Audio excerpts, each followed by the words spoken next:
Veiled Queens. They told her she would be a bride. They did not tell her she would become structural support for a monarchy under strain. They told her she would cross the sea for marriage.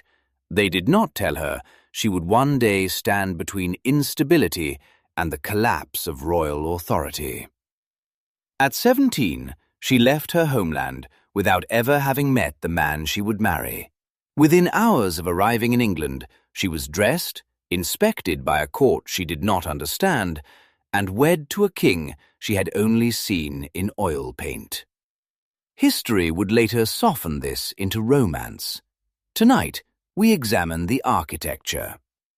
Before we go further, where are you listening from? Which country? Which city?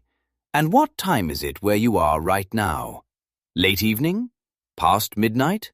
Early morning? Write it below. These stories move quietly across borders, much like the women inside them. And if you value history without fantasy, without embroidery, only power structures, verified fact, and deliberate analysis, take a moment to like the video and subscribe to Veiled Queens. It allows this work to continue. Now, we return to 1744. Sophia Charlotte was born in the Duchy of Mecklenburg-Strelitz, a minor German principality within the loose framework of the Holy Roman Empire. It was not a major military power.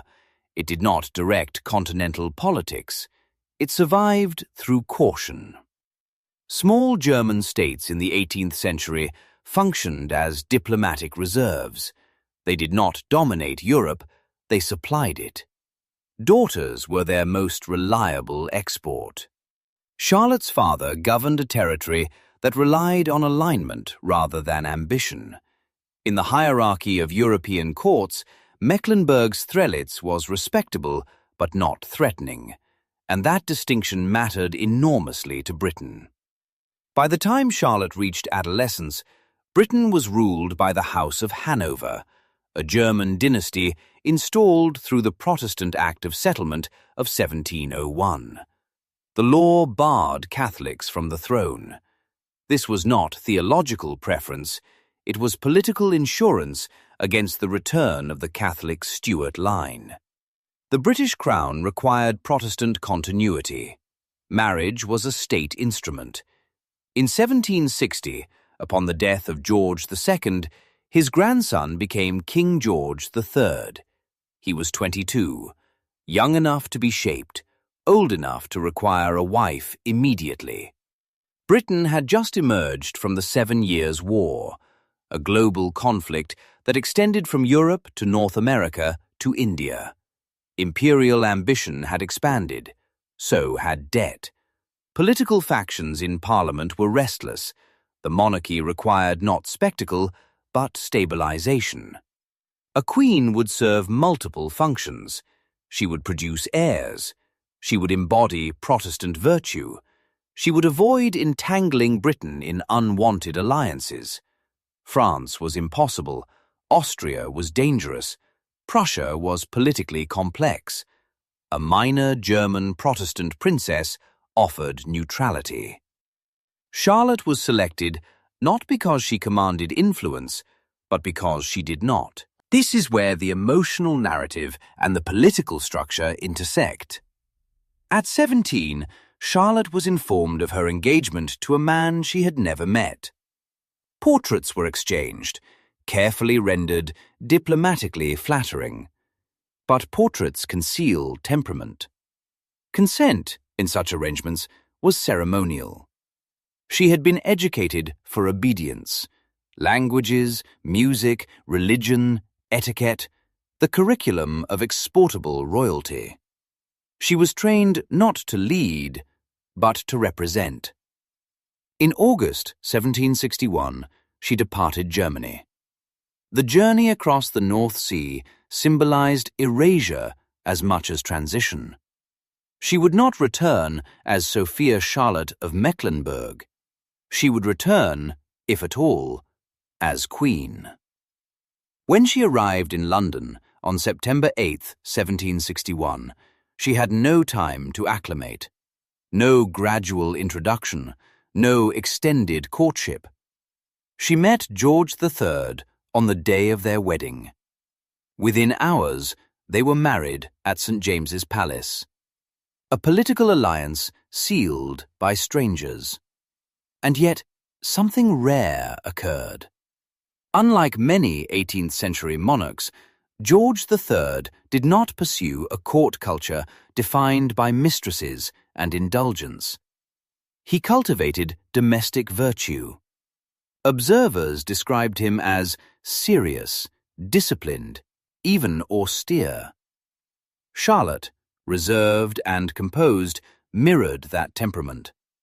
Their compatibility was not romantic destiny, it was structural alignment.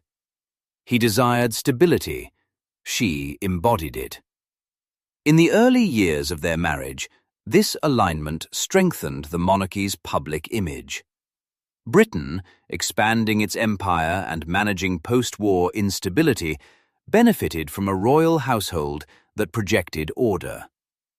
The king, who preferred family evenings to libertine spectacle. The queen, who devoted herself to motherhood and patronage. It was not merely personal preference, it was political messaging.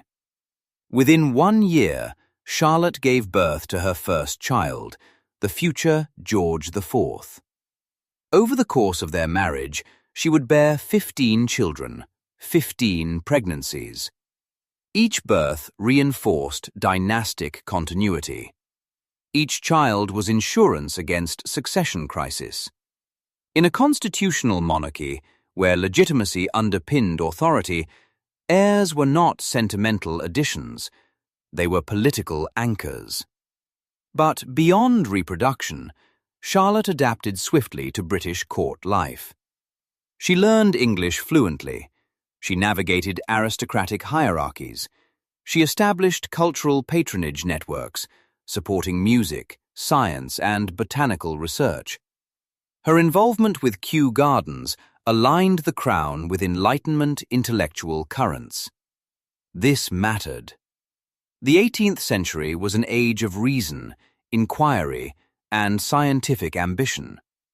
A monarchy perceived as backward risked irrelevance. Charlotte's quiet patronage positioned the crown as intellectually engaged rather than ceremonially stagnant. Her influence, however, remained informal. She did not legislate, she did not command ministers, she did not intervene publicly in parliamentary debates. Her power existed through proximity, in conversation, in council, in the management of the royal household, which itself functioned as a political microcosm. The structure of 18th century monarchy depended on perception. Stability was as crucial as policy. Charlotte's composure reinforced George's authority. Yet her position remained contingent. A queen consort's influence rises and falls with the king's capacity. And here lies the psychological dimension. At 17, removed from her homeland, immersed in a foreign court, tasked with producing heirs, and bound to a man she did not know, Charlotte had limited personal autonomy. Her letters suggest discipline rather than rebellion, adaptation rather than protest. We must not romanticize this resilience. It was survival within constraint. Her emotional life unfolded within surveillance. Every pregnancy observed, every public appearance assessed, every maternal decision scrutinized by a political class invested in succession. Even her body became state property. The public image of harmonious domestic monarchy masked underlying fragility. The Hanoverian dynasty, though secure legally, lacked deep-rooted English lineage. George III was the first Hanoverian monarch born in Britain. His marriage to Charlotte was part of a deliberate effort to naturalize the dynasty. Together, they projected British identity. But identity is performance, and performance requires stamina. In the early years, their marriage appeared unusually affectionate for a royal union. George reportedly remained by Charlotte's side during childbirth, an uncommon gesture at the time. He did not establish a parallel network of mistresses. He emphasized moral conduct. This differentiation from continental monarchs enhanced British exceptionalism. Yet beneath that domestic image lay the inherent vulnerability of political marriage: dependency. Charlotte's security depended on George's stability. Her authority was relational, not sovereign, and even in the 1760s, subtle signs of strain emerged. George experienced episodes of erratic behavior, though not yet widely publicized. The monarchy functioned on the assumption of continuity, but continuity can fracture without warning. For now, though, the structure held. A minor German duchess had become Queen Charlotte of Mecklenburg-Strelitz, not through conquest, not through inheritance of power, but through calculated alliance. Her marriage began as political necessity. It evolved into partnership. But partnership within monarchy is never equal. It is negotiated daily, through obedience, persuasion, endurance. Charlotte did not change England through proclamation.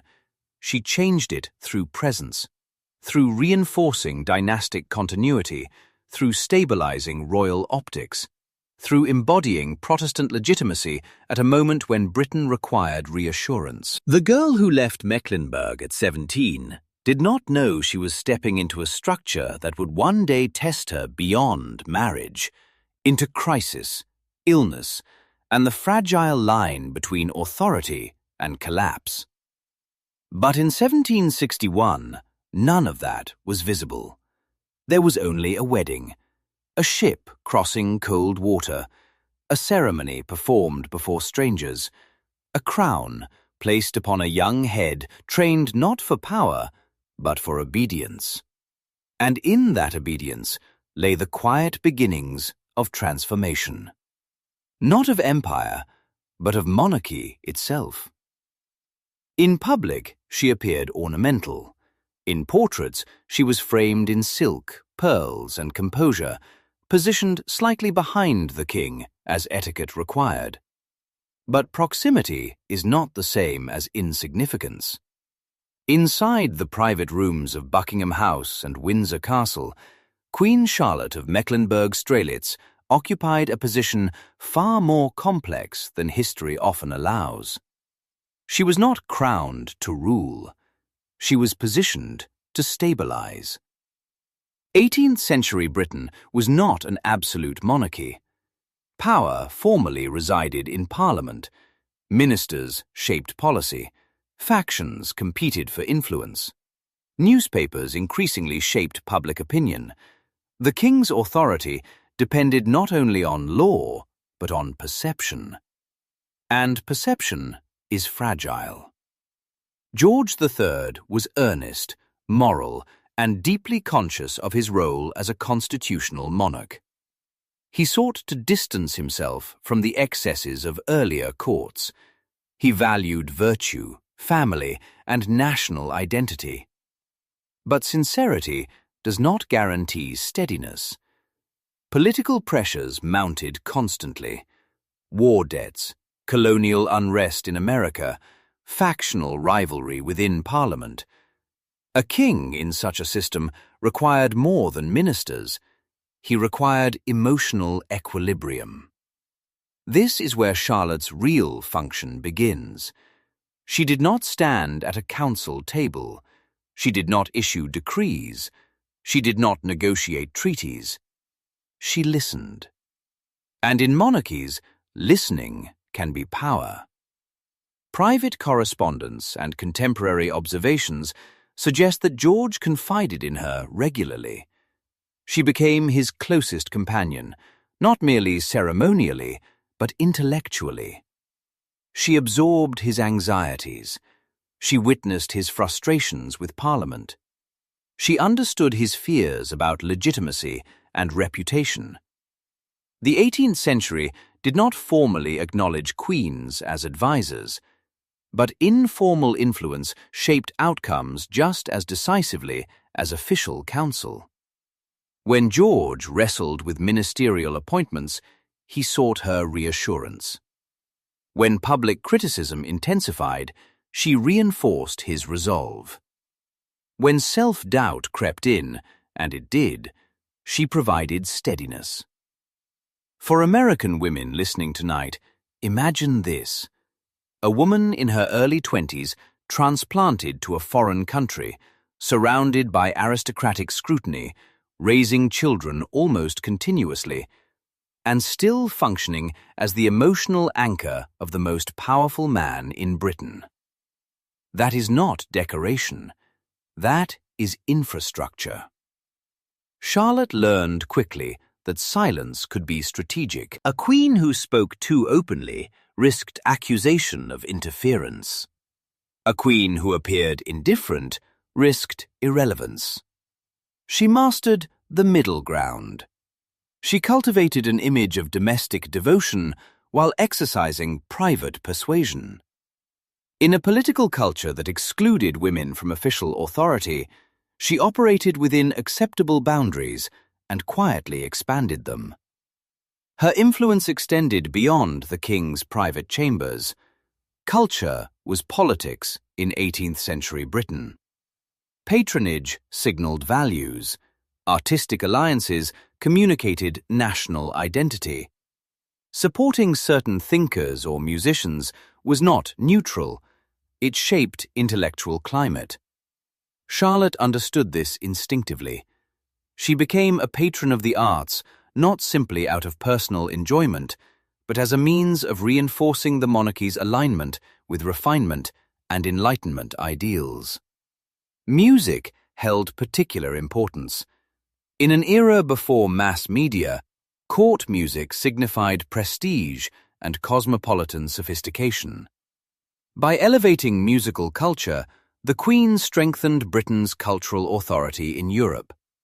Her connection to a young prodigy named Wolfgang Amadeus Mozart illustrates this dynamic vividly.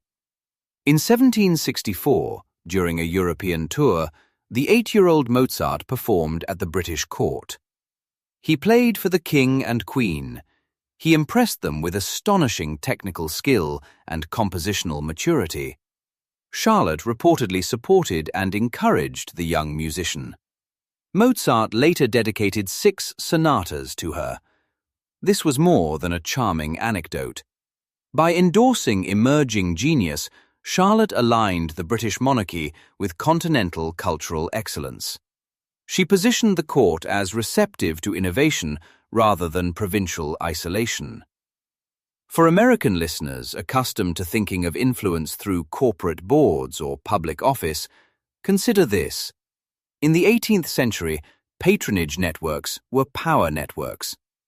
Funding a composer, hosting intellectual salons, supporting botanical research, these were strategic acts. Charlotte's engagement with Kew Gardens offers another example. Under her interest and support, Kew expanded as a center for botanical study. Scientific exploration was not merely fashionable, it reinforced imperial reach. Plants collected from colonies symbolized global dominion and knowledge acquisition. By championing botanical research, Charlotte linked the crown to scientific advancement. She did not need to declare policy, she cultivated legitimacy. At court, she influenced etiquette and moral tone.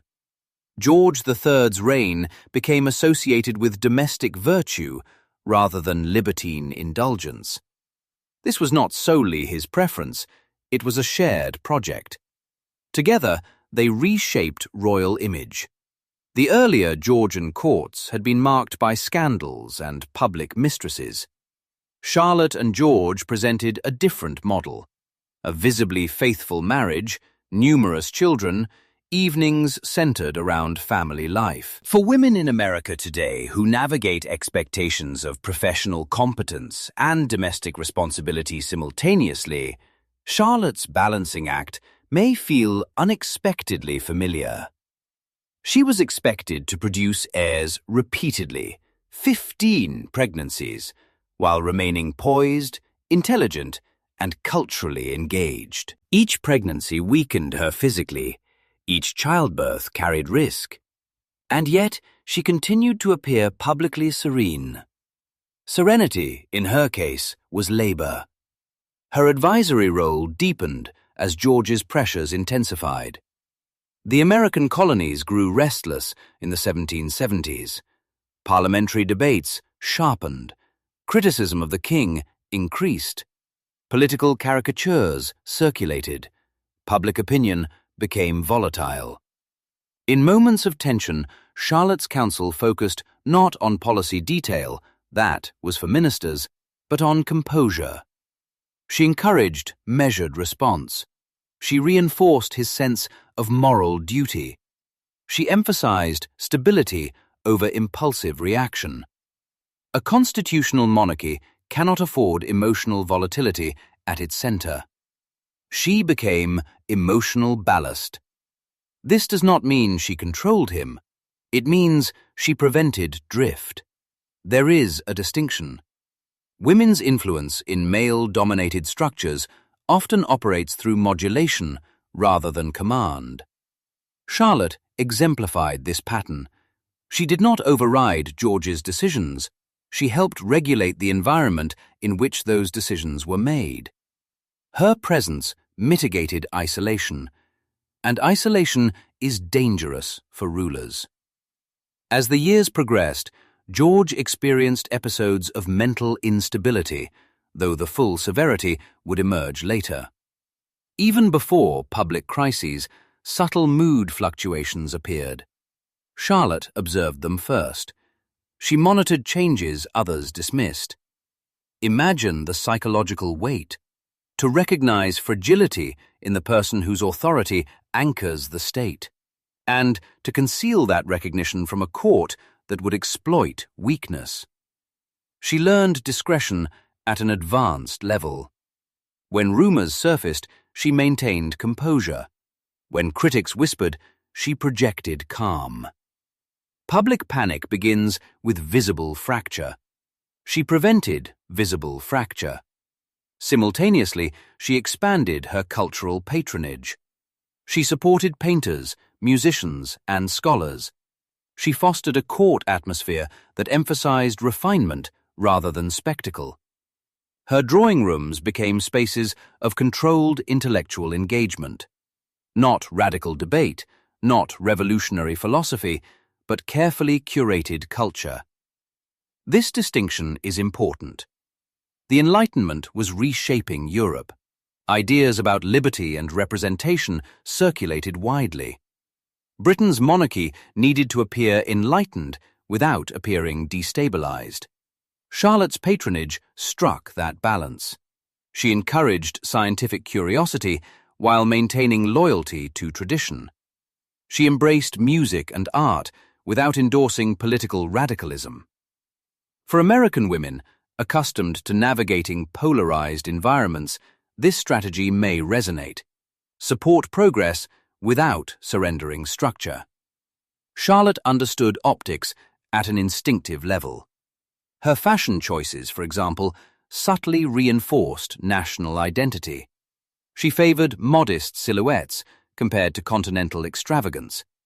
This reinforced the image of moral seriousness associated with George's reign. It also differentiated Britain from French court excess, an important symbolic distinction during years of political tension. Influence is often misinterpreted as visibility. Charlotte's influence was not loud, it was constant. She shaped the king's daily emotional climate. She curated cultural signals. She maintained dynastic continuity. She managed a royal household that functioned as a political theatre. And she did so while living within rigid constraints. As a woman, she could not publicly debate ministers. She could not command loyalty through law. She could not directly challenge parliamentary figures. Her power required patience. Her authority required subtlety. Her advisory role required trust. George trusted her. That trust, built in early years of companionship, evolved into reliance. Reliance is power. Not because it dominates, because it sustains. In private correspondence, observers noted the king's dependence on Charlotte's presence during stressful periods. He preferred her near. He sought her reassurance. He valued her steadiness. This created an internal axis within the monarchy, king and queen as partnership rather than parallel figures. For American listeners who have built marriages or careers through partnership rather than dominance, this dynamic is deeply recognizable. She was not behind him, she was beside him, though the world was permitted to see only a fraction of that alignment. Her influence over music and the arts left tangible legacy. Mozart's dedication to her preserved her name within classical repertoire. The growth of Kew Gardens embedded her within Britain's scientific history. But her greater contribution was intangible. She normalized the concept of the Queen as intellectual companion rather than ceremonial ornament. Later British queens would inherit this expanded expectation that a consort could be educated, engaged, and culturally authoritative. Charlotte set that precedent quietly. She did not deliver speeches about women's capacity, she demonstrated it. When future historians describe her as the queen behind the king, they miss the structural nuance. She was not behind, she was foundational. A monarchy facing political turbulence requires inner coherence. Charlotte provided coherence, through counsel, through culture, through composure. And she did so long before crisis forced her fully into public defense.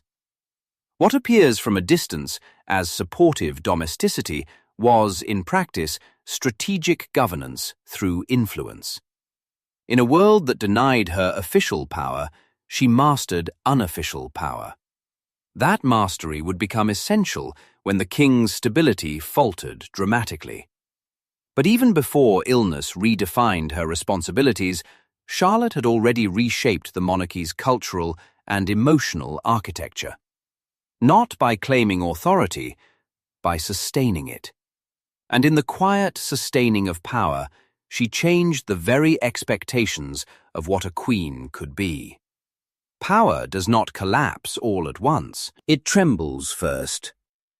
In the late 1760s, subtle changes began to surface in King George III. At first, they were dismissed as exhaustion. The burdens of empire were immense. Britain was managing war debt, colonial unrest, parliamentary factionalism. A young king under pressure might reasonably appear strained, but strain became disturbance. Disturbance became fear. And fear, inside a monarchy, is contagious. Episodes of erratic speech, prolonged agitation, obsessive repetition, sleeplessness, these symptoms did not fit the image of a steady constitutional monarch. At times, he spoke for hours without pause. At times, he could not be calmed. At times, he seemed disconnected from reality. Modern historians have debated the cause. Some suggest porphyria, a rare metabolic disorder that can affect the nervous system. Others argue for bipolar disorder or another psychiatric illness. The exact diagnosis remains uncertain. What is certain is this: the king's instability threatened the structure of the British state. And when instability appears at the top of a constitutional monarchy, the question becomes immediate and brutal. Who governs? Inside the private chambers of Windsor and Kew, Queen Charlotte of Mecklenburg-Strelitz witnessed the earliest fractures. She saw what ministers only suspected. She heard the incoherent speeches before Parliament heard rumours. She felt the shift in his temperament before newspapers printed speculation. Imagine the position she occupied. A woman in her 30s, 15 children, a nation watching, a husband unraveling. The king's first major public crisis occurred in 1788. By then, the American colonies had been lost. The political atmosphere in Britain was tense. Opposition factions waited for weakness. When George's condition worsened dramatically, including bouts of mania and physical restraint, the monarchy faced a constitutional emergency. If the king could not rule, the Prince of Wales, the future George IV, would become regent. But regency meant displacement. Regency meant admission. Regency meant the public acknowledgement that the king was unfit. For Charlotte, this was not merely a political calculation. It was a personal devastation layered with national consequence. She had built her life around partnership with George. She had reinforced his moral image. She had strengthened his domestic authority. And now she was confronted with the possibility that he might be removed from active governance. Yet she could not respond as a wife alone. She had to respond as guardian of royal legitimacy. In 1788, as debates over regency intensified, Charlotte aligned cautiously with the king's interests. She supported efforts to limit the Prince of Wales's authority should regency become necessary. She feared her eldest son's political alliances and personal extravagance. This was not maternal softness, it was structural calculation. The Prince of Wales had aligned with opposition figures who criticised George's policies. If he gained full regency powers, he could reverse ministerial appointments and reshape the monarchy's direction. Charlotte understood the stakes. For American women who have navigated family conflict intertwined with professional consequences, the complexity is familiar. Loyalty to spouse, tension with adult children, public scrutiny. But in her case, the consequences were national. She faced an impossible balancing act. Support the king, but not appear obstructive. Protect the monarchy, but not overstep constitutional limits. Manage her children while concealing her husband's condition. During the worst episodes, George was restrained physically. Doctors attempted aggressive treatments, including bloodletting and isolation. Medical understanding of mental illness in the 18th century was primitive and often cruel. Charlotte was kept at times at a distance from him during severe episodes, ostensibly to protect her from distress, but also to limit emotional interference with medical supervision.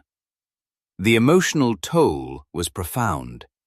Contemporary accounts describe her exhaustion. She aged visibly. Her once youthful composure hardened into guarded reserve. Loneliness defined this period. Not loneliness in a literal sense, she was surrounded by attendants, but emotional isolation. She could not publicly express fear. She could not confide in political rivals. She could not collapse. A queen cannot unravel while the king unravels. When Parliament debated regency in 1789, the nation watched anxiously. The question was no longer theoretical. Was Britain governed by a sane monarch? Charlotte's presence became symbolic reassurance. She attended to appearances. She maintained routine. She preserved ceremony where possible. Stability was performed, even when internal reality contradicted it. Then, unexpectedly, George improved. In early 1789, he appeared to recover sufficiently to resume rule. The Regency Bill dissolved. Public celebrations erupted. But recovery did not erase vulnerability. The crisis had exposed fragility. Charlotte understood that recurrence was possible, and recurrence came. In 1801, and again more severely in 1810, George's illness returned with devastating force. By 1810, his daughter, Princess Amelia, died, intensifying his psychological collapse. This time, recovery did not fully materialize. In 1811, the Prince of Wales formally became regent. Charlotte's role shifted dramatically. She was no longer merely the king's partner. She became his custodian. George was confined largely to Windsor. His mental state deteriorated. He experienced delusions. He lost clarity. At times, he did not recognize those around him. Charlotte arranged supervised visits. She protected his dignity as far as possible. She limited exposure to those who might exploit his condition. For American women listening, consider the emotional violence of watching a spouse decline cognitively while the world debates whether he should retain authority. It is caregiving under surveillance. It is grief without privacy. Charlotte carried that burden publicly and privately. Her relationship with the Prince Regent remained strained. Political differences widened. The court fractured into camps aligned with either the regent or the Queen's protective circle. She navigated this fragmentation carefully. She could not oppose the regent openly. She could not abandon the king. She could not alienate Parliament. She walked a narrow corridor between constitutional acceptance and personal loyalty. The loneliness deepened. George lived, but partnership was gone. Conversation faded. Recognition flickered. The man who once relied on her counsel drifted into confusion. Charlotte aged in those years. Observers noted her increasingly somber demeanor. The vibrant patron of music and science became more withdrawn. Public duties continued, but joy diminished. Responsibility intensified. She oversaw her husband's household. She monitored access. She shielded him from humiliation. She managed her children's complicated loyalties, and all the while, newspapers speculated. Satirical prints circulated in London, mocking the king's madness. Political cartoons exaggerated his instability. Public curiosity fed on private suffering. Charlotte endured it in silence. No press conference, no emotional confession, no public lament, just endurance. For American women accustomed to balancing professional image with personal hardship, Charlotte's experience resonates across centuries. The expectation that a woman maintain composure while absorbing crisis is not new. But her scale was imperial. Her husband's illness was not confined to a home. It was constitutional crisis. Medical historians still debate whether porphyria caused his episodes. Recent scholarship questions that theory, suggesting psychiatric illness instead. Regardless of diagnosis, the practical effect was identical: unpredictability at the top of government. In such conditions, the Queen's steadiness became part of statecraft. She was the visible assurance that monarchy continued, not in full strength, but intact. She did not deliver legislation, she did not draft regency frameworks, but she sustained the emotional continuity of the crown. When George was declared incapable of ruling permanently, Charlotte accepted the reality with dignity. She did not stage dramatic opposition. She did not fuel factional rebellion. She absorbed the loss. For a woman whose identity had intertwined with partnership, the transition to guardianship required emotional recalibration. He was still king, but no longer sovereign in practice. She remained queen, but increasingly ceremonial. Yet even in this diminished landscape, her authority carried weight. Her approval influenced court appointments. Her management of access to the king shaped information flow. Her decisions about who could visit him had political implications. Influence through gatekeeping, control through proximity, power reconfigured. The burden never lifted. Until her death in 1818, Charlotte continued to navigate between regent and incapacitated king. She died before George III did. In his final years, blind and profoundly mentally impaired, he outlived her, unaware that she was gone. There is a particular cruelty in that detail. She spent decades protecting his dignity. He did not fully comprehend her absence. History often reduces her to a footnote in his illness, but without her restraint, regency might have erupted earlier. Without her discretion, scandal might have consumed the monarchy. Without her emotional containment, political fracture might have accelerated. She stood between vulnerability and collapse, not triumphantly, not dramatically, but persistently. For American women who have held families together during illness, who have shielded children from panic, who have continued working while caregiving at night, Charlotte's story is not distant. It is magnified. Her loneliness was not romantic melancholy. It was structural isolation. She could not publicly grieve. She could not retreat. She could not resign. She had married at 17, not knowing that love would eventually transform into guardianship. The young bride who crossed the sea became protector of a monarchy under psychological siege. She did not change Britain through policy reform. She preserved it through endurance. And sometimes, preservation is the most radical form of power a woman can exercise inside a system that denies her official authority. The crisis of George III's illness tested every layer of monarchy: constitutional law, parliamentary balance, public trust.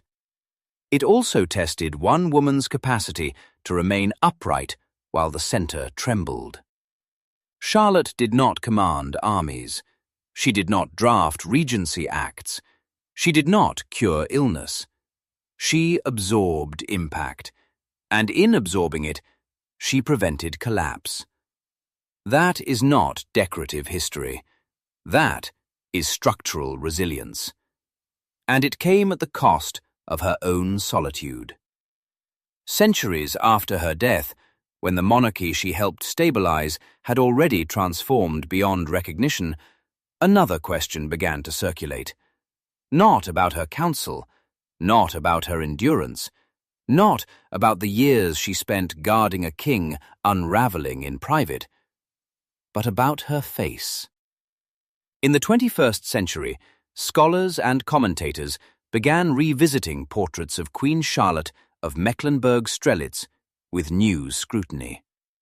Her features, fuller lips, broader nose in some depictions, prompted speculation that she may have had distant African ancestry. The theory was not born from modern television. It originated in historical research from the 1990s, most notably by historian Mario de Valdés y Cocom, who argued that Charlotte may have descended from Madragana, a Moorish woman in medieval Portugal, through a long genealogical chain. The claim was not that Charlotte was black in any modern racial category. The claim was that, many generations removed, she might have had African lineage within her family tree. For some, this was a revelation. For others, it was revisionism. For historians, it became a debate about evidence, interpretation, and the politics of representation. For American women listening tonight, the controversy touches something deeper than genealogy. It touches identity. Race in 18th century Europe did not function according to modern American categories. The language, the legal definitions, the social constructs were different, yet lineage mattered. Bloodlines mattered. Royal ancestry was catalogued obsessively. If Charlotte had acknowledged African ancestry, would it have been recorded, celebrated, concealed? The answer is uncertain. What is certain is that the speculation itself reshaped public memory. Portraits painted by court artists like Alan Ramsay show variation. Some images present her with softer, more Europeanized features. Others appear less filtered. Ramsay himself was known to hold abolitionist sympathies. Some scholars suggest he may have rendered her more faithfully than others. But portraiture is not photography, it is interpretation, and interpretation reflects politics. In recent years, the global audience encountered this debate through fiction. In the Netflix series Bridgerton, Queen Charlotte is portrayed by a black actress, Golda Rosheuvel. The show imagines an alternative Regency-era society in which racial integration occurs through the Queen's marriage to George III. This is not documentary, it is speculative drama, but it reignited discussion. For many viewers, particularly women of color in America, seeing a black queen in a lavish period drama was not merely aesthetic. It was symbolic reclamation. It disrupted centuries of overwhelmingly white aristocratic imagery. The emotional response was powerful, but emotional power does not resolve historical ambiguity. The genealogical argument traces Charlotte's lineage through Portuguese nobility back to Madragana in the 13th century. Even if accurate, this ancestry would be so distant, roughly 15 generations removed, that measurable genetic inheritance would be minimal. Yet the symbolism persists. Why? Because representation in historical narratives has long been exclusionary. Women have been minimized. Women of color have been erased. The idea that a British queen may have had African ancestry unsettles traditional European narratives of racial homogeneity at the highest levels of monarchy. For some historians, the evidence is too thin to support definitive claims. They caution against projecting modern racial frameworks onto early modern Europe. They emphasize that genealogical connections do not equate to cultural identity. For others, the resistance to the idea reflects discomfort with re-examining European purity myths. The debate becomes less about Charlotte herself and more about who gets to inhabit history. For American women navigating questions of ancestry, belonging, and visibility, this resonates deeply. Identity is rarely simple. Charlotte's documented life provides no indication that she identified as anything other than a German Protestant princess turned British queen. No contemporary records suggest she was perceived as racially distinct in her time. And perception matters. 18th century Britain was deeply entangled in the transatlantic slave trade. Racial hierarchies were entrenched in colonial structures. If the Queen had been visibly categorized as non-white, it would likely have generated commentary, positive or hostile. No such commentary survives in credible archival records. Yet, absence of evidence is not proof of absence. It is simply absence. The modern controversy reveals something profound about how women in power become canvases for collective longing. Charlotte's life already carried drama: political marriage, mental illness crisis, regency conflict. But centuries later, her image becomes another battleground. Who was she allowed to be? Who is she allowed to represent now? In Bridgerton, her race is not a footnote. It is central to the show's reimagined social structure. The series posits that her marriage to George elevated people of African descent into aristocracy. Historically, that did not occur. But fiction explores emotional truths through speculative revision. For many viewers, especially American women who rarely see themselves in corseted historical epics, the fictional Queen Charlotte becomes a symbol of presence, a reminder that narratives can expand. Yet expansion carries risk. When entertainment reshapes history, audiences may conflate drama with documentation. The responsibility of historical storytelling becomes delicate. Was Charlotte black? The most honest answer remains, there is no definitive proof. Was it possible she had distant African ancestry?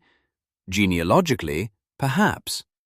Was that ancestry culturally or politically significant in her lifetime? There is no contemporary evidence suggesting it was. But the controversy exposes a deeper truth. Monarchy has long been mythologized as racially static, when in reality, European nobility intermarried across continents, religions, and ethnicities for centuries.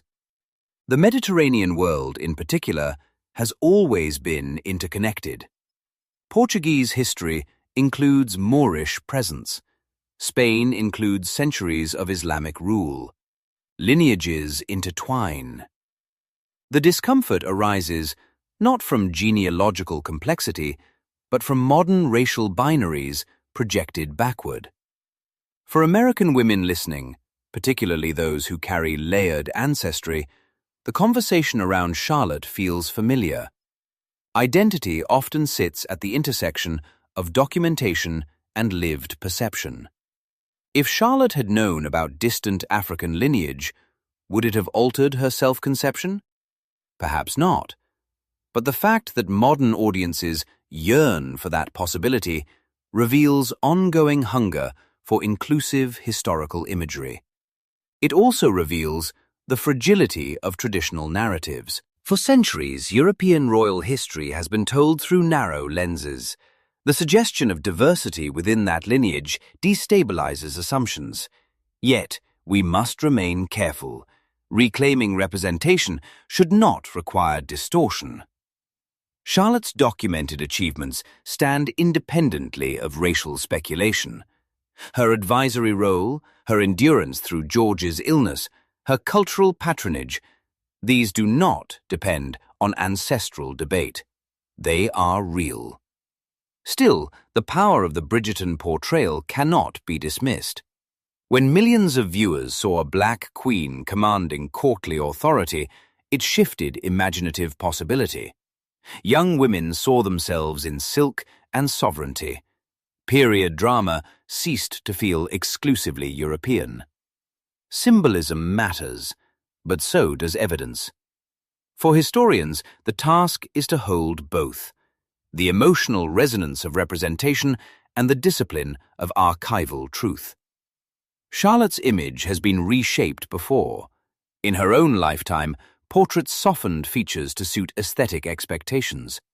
In the 19th century, Victorian reinterpretations emphasized moral virtue.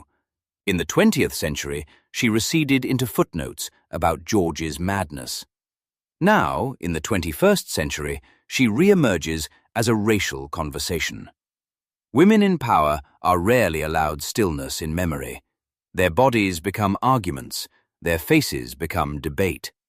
Charlotte, who once guarded royal dignity in silence, now becomes a site of public reinterpretation.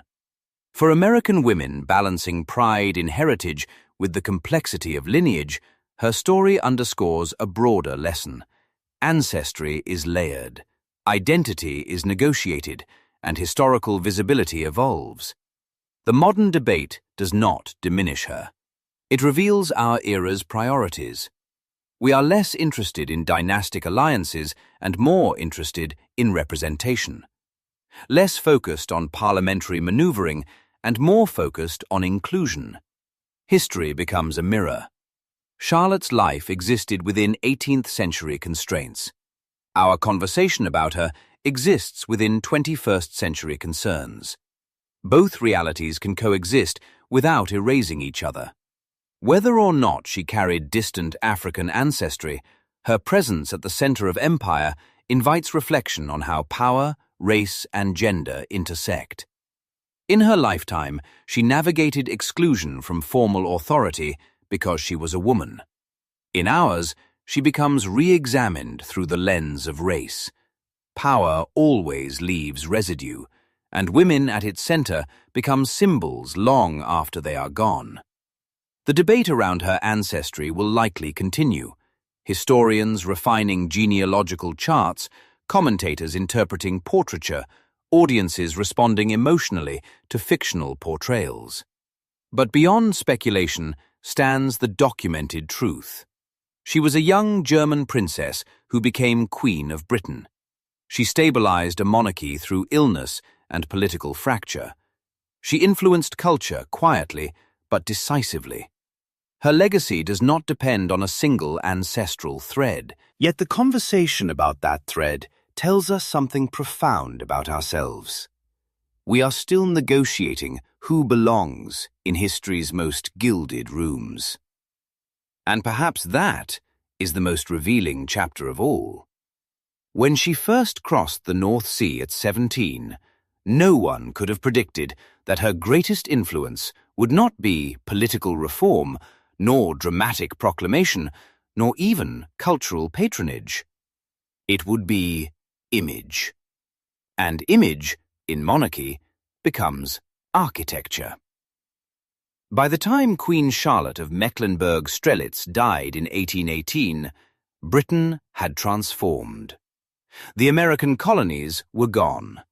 The French Revolution had shaken Europe. Napoleon had risen and fallen. Industrialization had begun reshaping society. The old world of powdered wigs and rigid absolutism was fading. Yet the monarchy endured. And it endured in part because Charlotte helped reshape what the monarchy looked like. Before her, the Hanoverian court had been marked by distance and scandal. Royal mistresses were commonplace. Domestic virtue was not central to royal branding.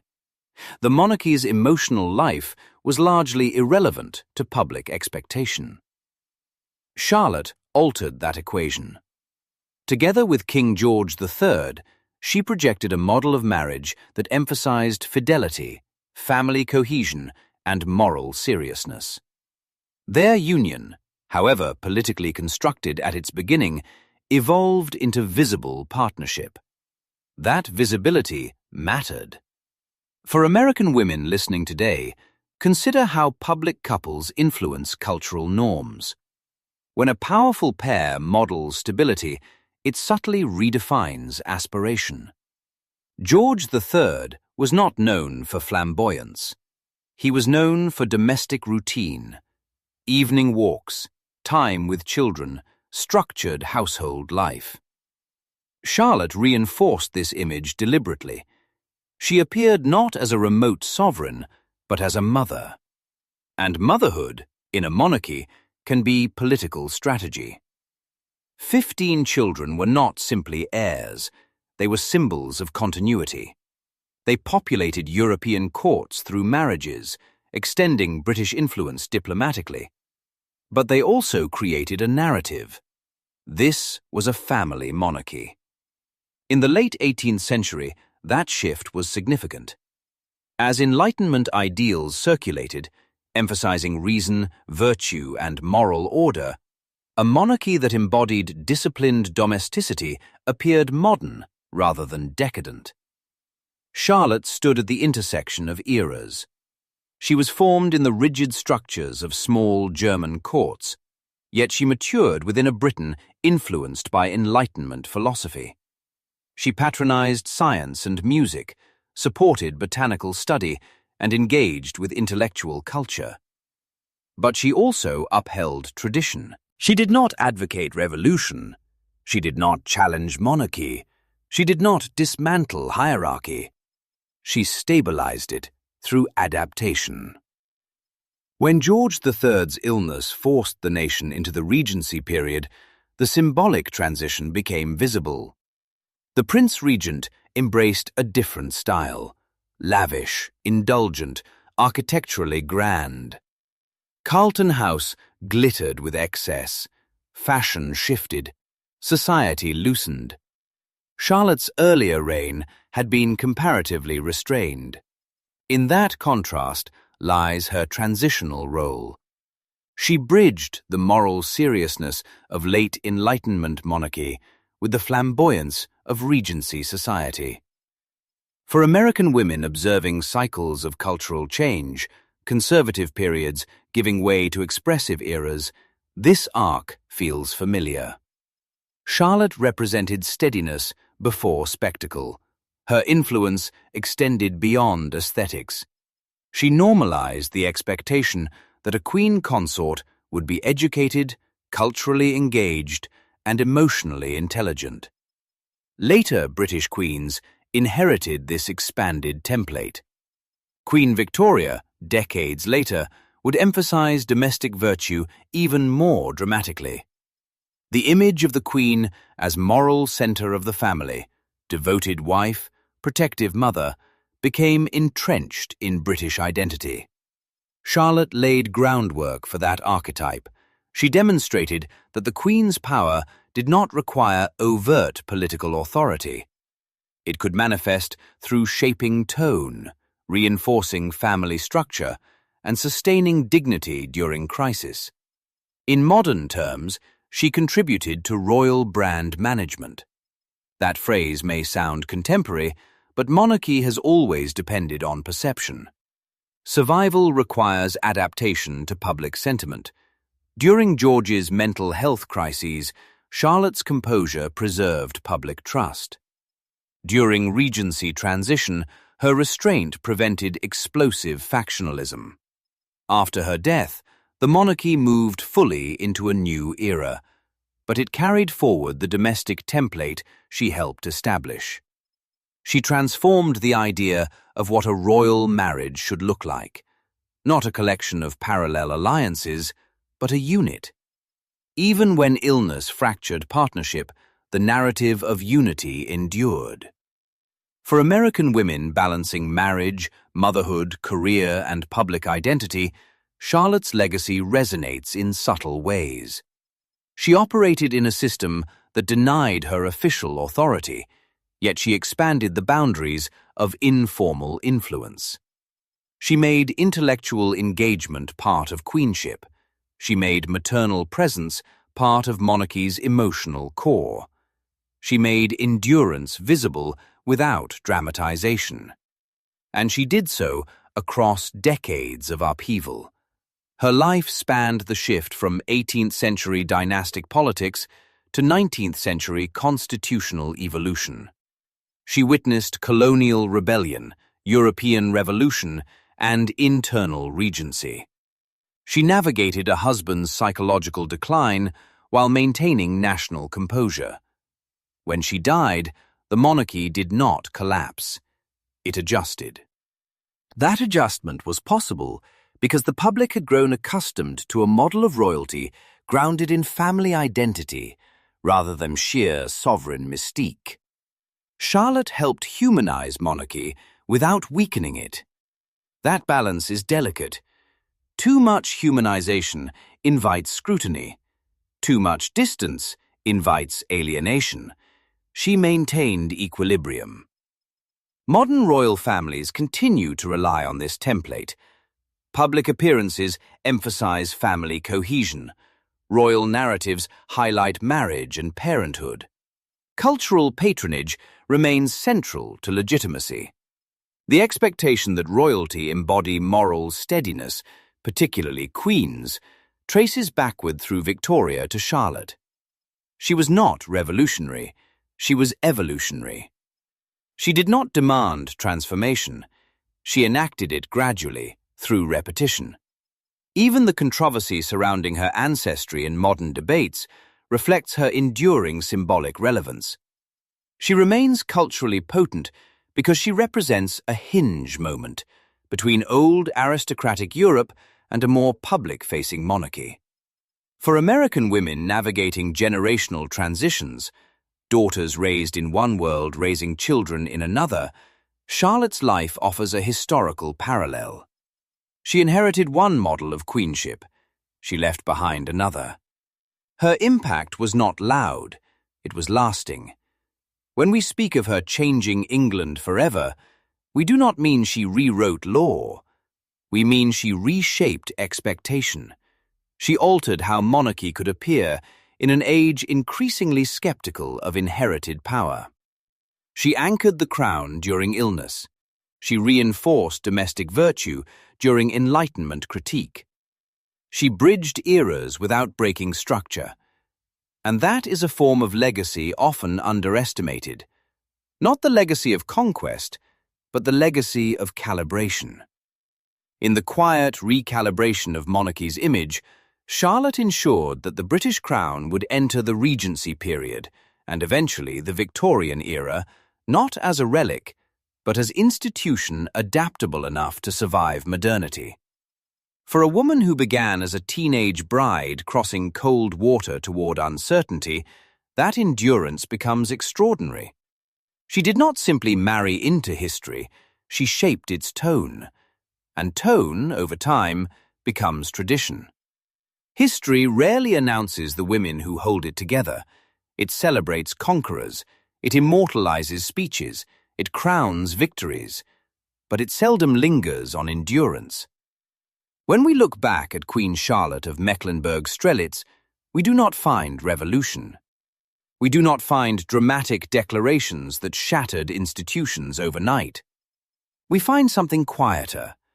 A young girl sent across the sea for politics, a wife who became counsel, a mother who became symbol, a queen who became guardian when the crown itself trembled. She stood beside King George III not as ornament, but as axis. When illness fractured him, she absorbed the shock. When Parliament debated his capacity, she protected dignity. When culture shifted from Enlightenment restraint to Regency spectacle, she bridged the transition without surrendering stability. She did not command armies, she commanded composure. She did not rewrite law, she reshaped expectation. And perhaps that is the most enduring form of power available to women inside rigid systems. The power to recalibrate without destroying, to stabilize without spectacle, to influence without announcement. History often records noise, but monarchy survives on tone. Charlotte altered that tone. She transformed the image of queenship from decorative presence to intellectual companion, from ceremonial figure to emotional infrastructure. She made domestic virtue political currency. She made endurance visible, even when she herself had to remain silent.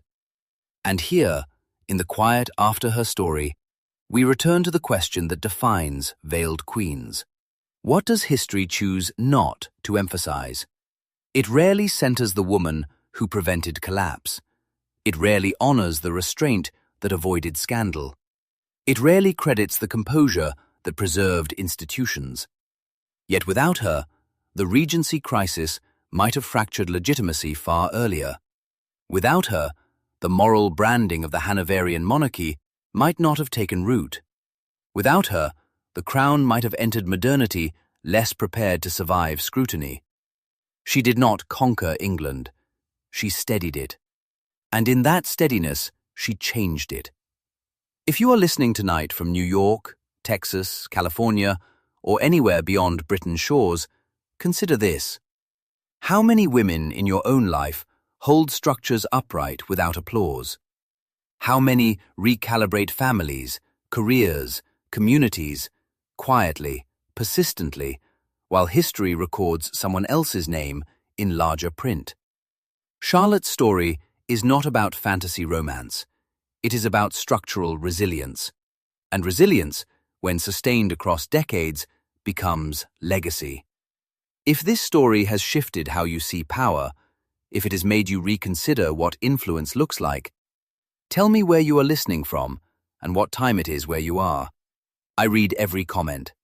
Like this video if you value history that examines what was hidden beneath silk and ceremony. And subscribe to Veiled Queens, where we do not chase spectacle. We study the women who stood inside power and quietly altered its course. Until our next story, remember, the loudest figures shape headlines, but the quiet ones shape history.